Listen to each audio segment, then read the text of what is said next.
Hello po, Tita Darlene. Hello po, Tita Darlene. Thank you so much po. Hello, it's me, Darlene Vlog.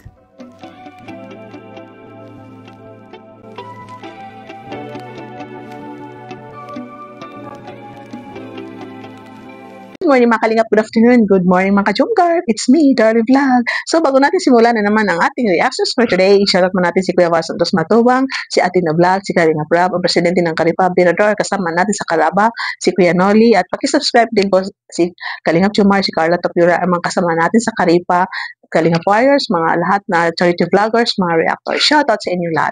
So, mga Kalingap Chungkar. Meron dalawang vlog ang ating reaction na. Siyempre, dalawang vlog pero isang content, isang beneficiary. Siyempre, ito ang magkakapatid na mahiyain, hindi nagsasalita. Sabi nila, mga zombie daw. Pero kung tingnan mo, hindi naman mga zombie.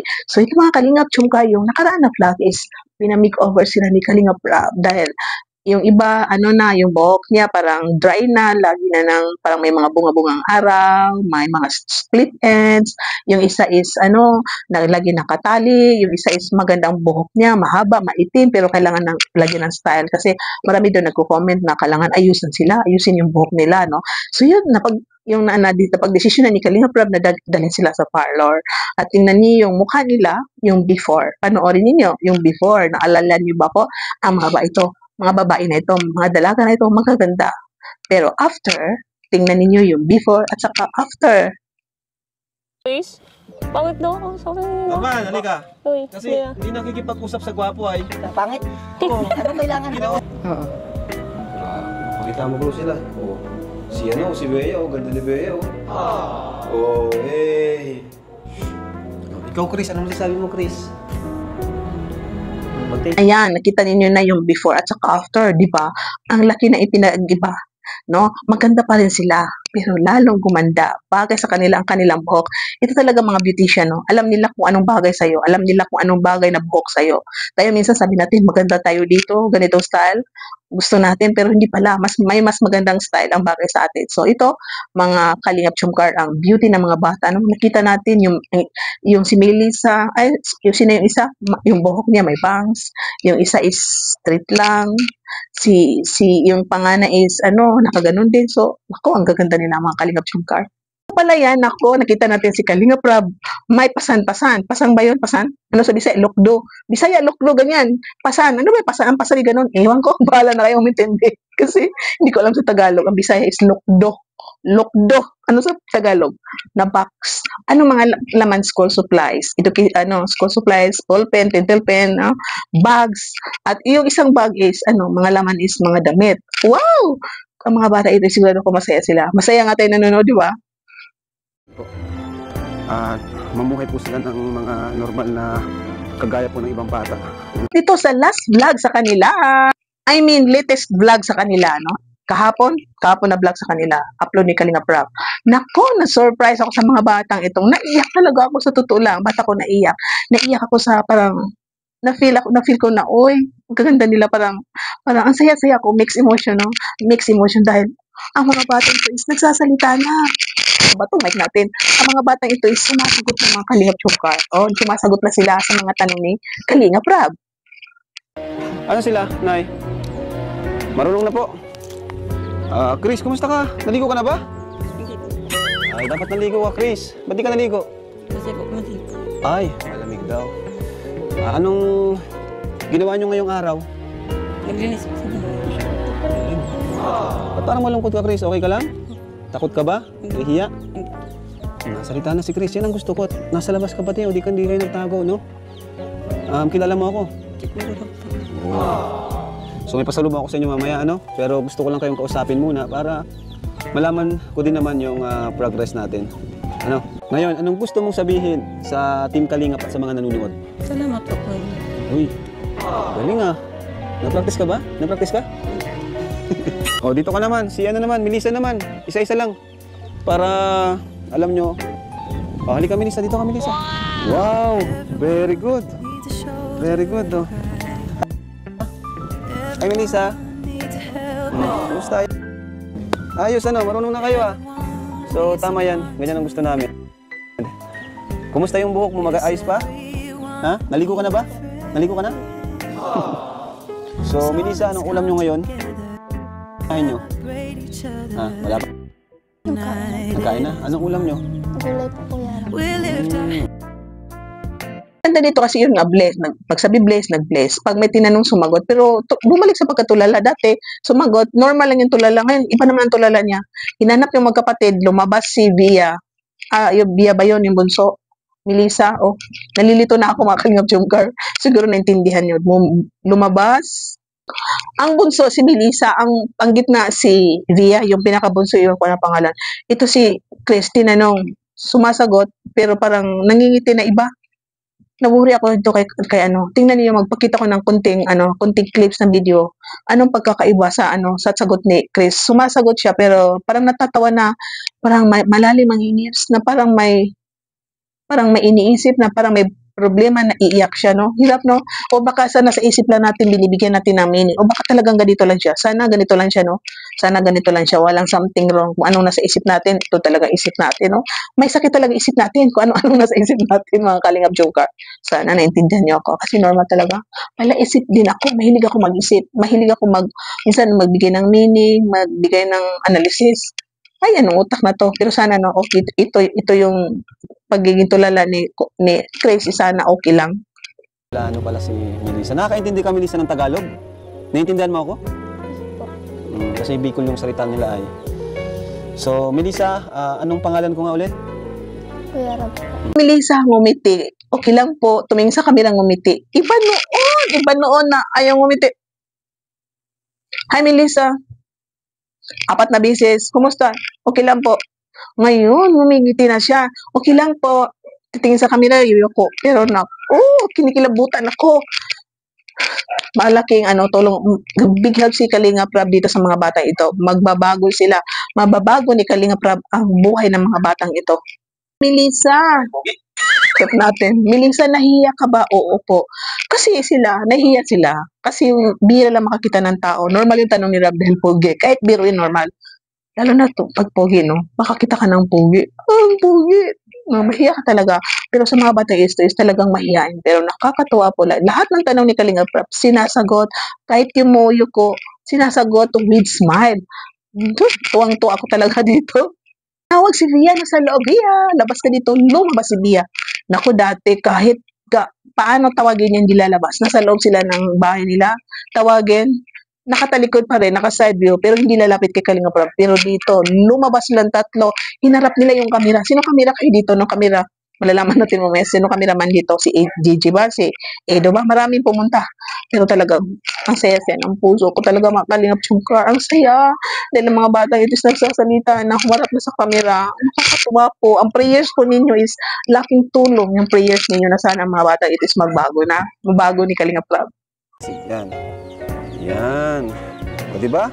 Ang gandang tingnan na kayo ay ganito. Umaharap sa inyong mga bisita. Ano? So, huwag kayo maya. Ano? Tanong natin si Bea kasi... Huwag ka maya, Bea, ha? Huwag ka matakot. O, si Kuya Rob. So, Bea, kumusta ka? Okay naman po. Diba? Tawag dyan. Ilang taon ka na nga, Bea? 15. Kailan ang birthday mo? Gusto ka, Via? Okay lang po. Ano ba? Ilang taon ka, Via? Sumagot. 15. Kailang birthday mo? Napaisip siya. Pero at least sumagot, no? Sinagot niya.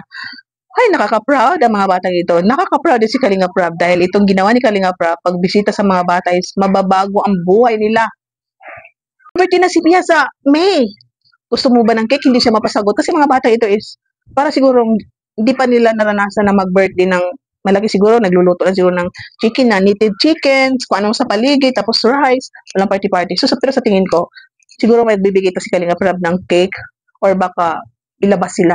Ay, grabe. So, mga bata ito. Tingnan natin ang short clip. Ano yung mukha nila ngayon, di ba? Yung buhok ni Via, kahit yung buhok niya is parang yung bangsi, binalik niya sa dati, black pa rin straight. Tapos si Melissa, nakayoko, pero nakangiti yung black niya. Ito si Chris, ang nagbago na kasi yung buhok niya parang hindi niya sinusuklay. Kasi ang sabi daw din niya, tinanong ni Kalingap Rab, naligo ka na ba? Hindi pa po. Bakit? Dahil malamig. Malamig sa kanila dito sa atin, no? Sa Maynila, Bantang Maynila, Bicol, na yung sa bayan is talagang mainit. Dito sa kanila malamig. Malamig ang hangin, malamig ang, kasi fresh air, di ba? Wala masyadong mga building, malamig kasi mga puno lang nakikita mo, mga tanim. Ay, sarap tumira sa bundok. Walang pollution, pero wala rin signal. No? Ito, social media yung buhay natin. So, wala tayong signal sa bundok.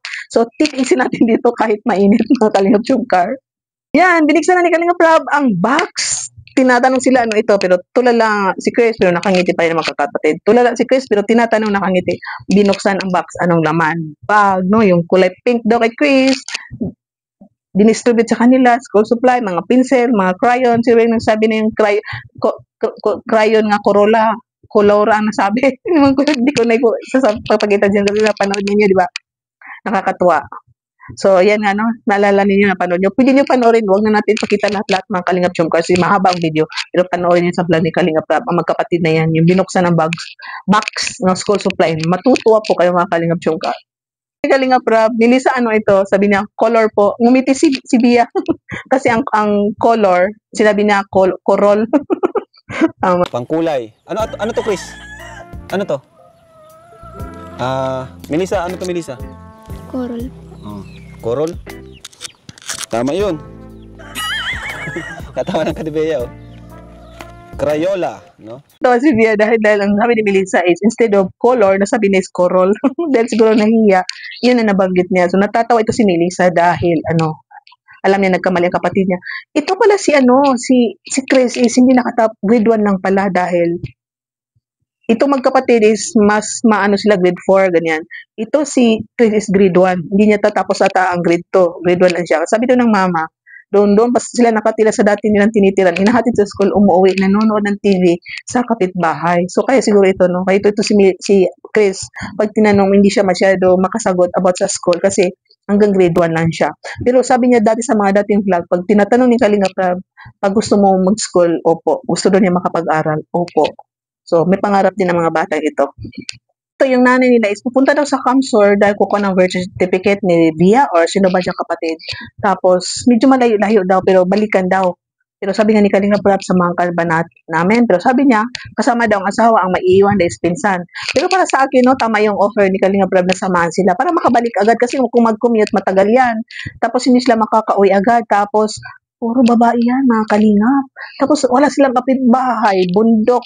Kahit pinsan ang kasama, kasi hindi natin alam. Pinsan baka gumagamit or umiinom, hindi natin alam, no? Bago siya matulog, lasing. So, mahirap sa panahon ngayon. Mahirap magtiwala kahit, di ba, marami tayong napapanood na kapatid, tatay, di ba? So, mahirap talaga ako. Tama yung offer ni Kalingap Rob na samahan siya para makabalik agad. Kasi, bundok ito, walang kapitbahay. Yung bahay nila, pwede silipin.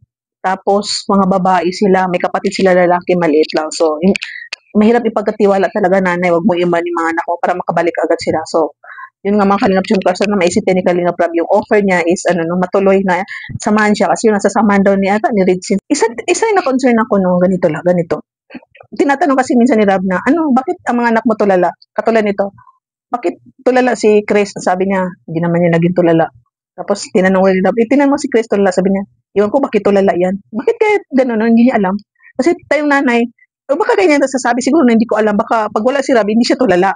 Kasi kung tulala siya lagi yan, tayong mga magulang, kung tulala anak natin, tinatanong natin, anong isip mo, di ba, anong problema mo? Pag open sa atin ng anak natin, di ba, nagsasabi yan, pag hindi siya open, tulala yan lagi. So tayong mga magulang, pag concerned tayo, tinatanong natin, anong problema mo na, nagsasabi yan. Minsan, ang ibang nanay mo na papit. Pero dito, hindi natin alam, bakit nasasabi nga, yung sabi na, hindi ko alam kung bakit tulala yan, anong iniisip niya, hindi daw niya alam. Bakit kaya? Alam kaya niya, o talagang ganyan ang mama niya? Na hindi niya alam. Or baka hindi siya tulala pag wala si Rob, ngayon lang siya nagtumutulala pag nandyan ang Kalingap. Ang tatay, inutosan daw, tinuturuan ng mga anak pag nandyan ang Kalingap, magsalita kayo, humarap kayo sa kamera. Pero ito nga sabi ni Rob na dapat, inutosan, tinuturuan ng mga anak na humarap sa kamera, dapat umarap din siya. So, ayun din, humarap daw kasi makita ng mga kapatid. So, hindi natin alam, bakit nagtatago sa mga kapatid. Baka may reason. So, pwede din natin respetuhan. Pwede rin siguro na humarap siya tapos hindi masyado kukunin ng mukha niya, parang side view lang or kung anong gagawin ni Kalingap Rob, makipagkasunduan kayo na, Kalingap Rob, pwede wag kunin ang mukha ko, nakatalikod lang ako, or baka kunin ang boses ko, wag kunin ang mukha ko, braso ko lang ang kunin. Mga ganun, may mga usapan na ganun. Pero dapat humarap ka na tatay. Kasi yun nga binablog kayo. Mga anak mo, tinuturuan mo humarap. So, dapat humarap ka din sa Kalingap kasi mas maganda ma-vlog din ang tatay at nanay. Tapos magkasundo na lang kayo kay Kalingap Rob kung anong gagawin para hindi makita ang mukha mo kung may iniiwasan ka. Yun, may tinapay, may bag pa na marami. Na ang bag na ito is mga damit. Hindi na lang binuksan, hindi na inisa-isa ni Kalinga Prab kasi isa lang ang sponsor ang pinanggagalingan. So yun, pinasalamatan ang pinanggagalingan ng bag na yan, galing sa sponsor. At I'm sure, siguro pag makawi sila Kalinga Prab, pag binuksan yan, mag-agawan ang mga dalaga na yan sa laman ng mga damit at ano pa. I'm sure na ang mga bata na yan is matutuwa. Tataka rin ako pag tinatanong ni Kalinga Prab kung anong kailangan niyo dito sa bahay. Magkano bang kailangan mo na? Yung tanong niya, hindi ko po alam. Ba't ganun, ano? Pwede naman sa magsabi na, ay, ikaw na po bahala kung magkano ibibigay mo. Ganun lang. Huwag sabihin na hindi ko po alam. Natatawa ko talaga sa nanay nila, no? So, baka talaga ugali na niya, no? Minsan, lagi siya nga, o nga po, dugtong-dugtong lang siya, hindi ko po alam. Yun nga po, ganun. So, yun nga, makalinga, huwag natin iba siya. Idea lang natin yung bakit pag tinatanong siya kung magkano ba ang kailangan mo. Ang sagot niya is, hindi ko po alam. Di ba sa mga ibang beneficiary, kahit tayo tatanong, ikaw na po ang bahala, Kalinga Prab, ganun. Pero sabi nga, nag-iipon naman po siya, nag-iipon, tinatago. So, magagamit nila sa pangangailangan kasi yun nga, pag binibisita sila, dinadala ng grocery, dinadala ng bigas, katulad ng iba mga beneficiary ni Kalingap. So, dyan po nagtatapos sa ating reactions for today, mga Kalingap Chumka. Paki-like ating video, paki-share, paki-subscribe kung hindi pa nakasubscribe dyan, at paki-click ang notifications para makatanggap kayo ng notifications pag-click ang bell para pag may mga vlog tayo at saka live, makatanggap kayo ng notifications at huwag kayo mag-skip ads. So lahat mga Kalinga partners, mga charity vloggers, mga reactors, paki-subscribe po sila, shout out sa lahat. Kalinga Jumcar, mga Jumcar fans for life, solid Jumcar supporters, marathoners. I love you all and see you in my next reaction video. Bye for now and God bless. Keep smiling and see ya!